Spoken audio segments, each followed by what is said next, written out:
আজকে আপনাদের সাথে বাড়িতে বানানো পনির রেসিপি শেয়ার করছি। 1 লিটার ঘন দুধ নিয়েছি। দুধটা অবশ্যই ফ্রেশ হতে হবে। আরেকটি পাত্রে আমি লেবুর রস চিপে নিচ্ছি।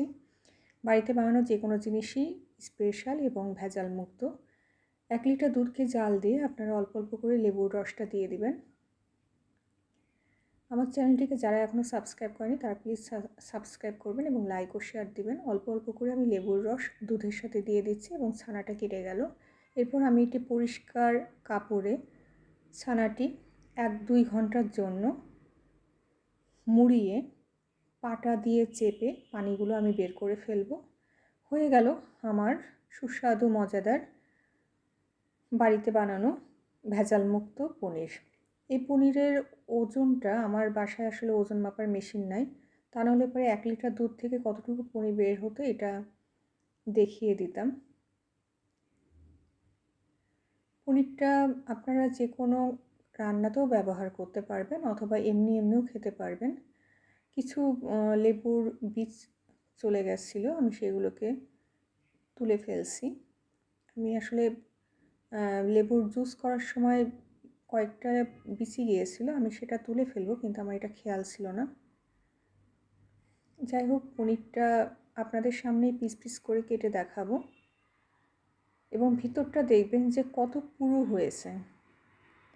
অবশ্যই এক্ষেত্রে আপনারা ভালো মানের গরুর দুধ ব্যবহার করবেন।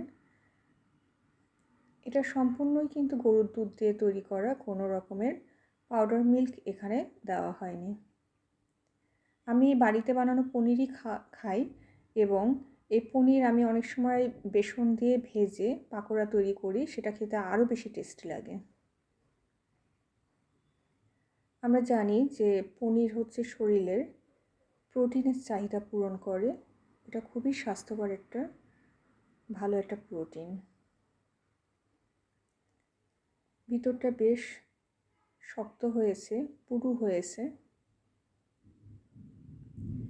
এভাবে পিস পিস করে কেটে আমি ফ্রিজে সংরক্ষণ করি। যখন আমার প্রয়োজন হয় সে অনুযায়ী আমি পনিরটা বের করে রান্নাতেও ব্যবহার করি, আবার এমনিও আমি খেয়ে থাকি।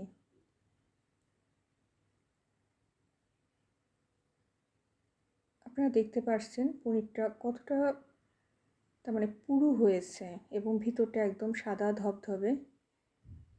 এবং এই পনিরগুলো বাড়িতে বানানো যে পনির, এগুলো আপনারা নির্দ্বিধায় নিশ্চিন্তে খেতে পারবেন।